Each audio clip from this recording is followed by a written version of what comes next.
So the program of a high school typically follows 3 key stages. Key stage 3 goes from the years 11 years of age to 14 years of age. The high school is structured with 3 stages. Key stage 3 covers the ages 11, 12, 13 to 14, 3 school year groups.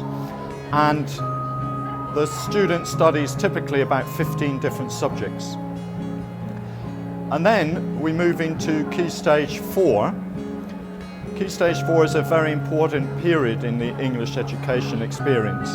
And students go from ages 14 to 15, 15 to 16. And they study 9, 10, 11 subjects. Some of those are compulsory: English language, English literature, maths, and the sciences, plus perhaps 1 foreign language. Then they can choose 2 or 3 optional subjects.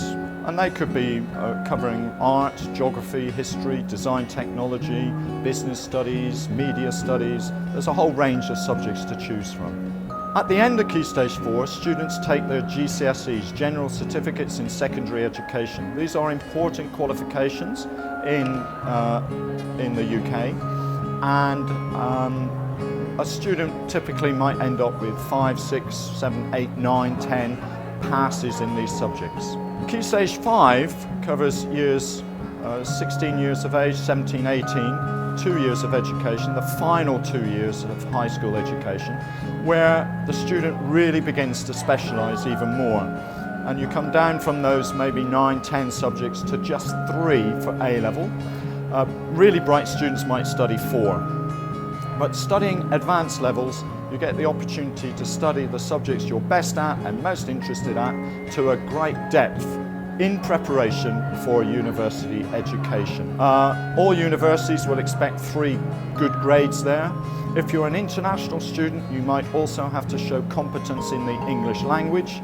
That is usually achieved through taking the IELTS test. The minimum grade for a UK university is 6.5, but obviously many of our students get higher than that.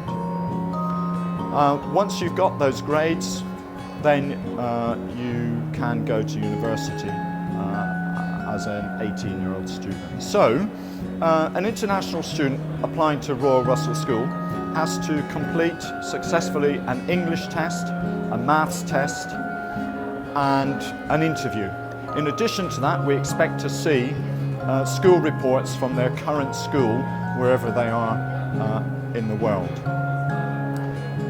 Once they've passed those tests and they gain a place, they will choose their 3 A-level subjects, or for some that may be a 4th subject as well, and then they will study.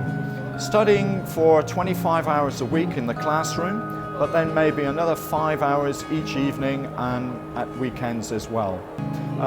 My own school specialises in Model United Nations, where students role play different countries and represent those countries in committees which are debating issues of global concern: climate change, drug trafficking, people trafficking, the Korean situation, etc., etc. And that's all very exciting stuff. But the advantage of all these co-curricular things is that it gives students an exposure to a whole range of what we identify as soft skills, skills which they may not necessarily develop in their mainstream classes. And it educates the whole person, gives a rounded education to them. It's not just focused on maths or geography or science or whatever. And all that participation can be recorded in their personal statement for university, and will influence the admissions tutors of the universities, who are also looking for not just a clever mathematician or a scientist, but also a well-rounded person who's perhaps going to contribute to global society and global citizenship. So another strong element of a typical British boarding school is the pastoral care, which is given to every individual student. So we see every student as an individual with their own personality, with their own interests, their own strengths and their own weaknesses and so forth. And we spend a lot of time in small groups, in tutorials, or one-to-one with them developing their own interests and skills, overcoming any challenges, personal challenges that they may have, helping to develop character, resilience, and so forth.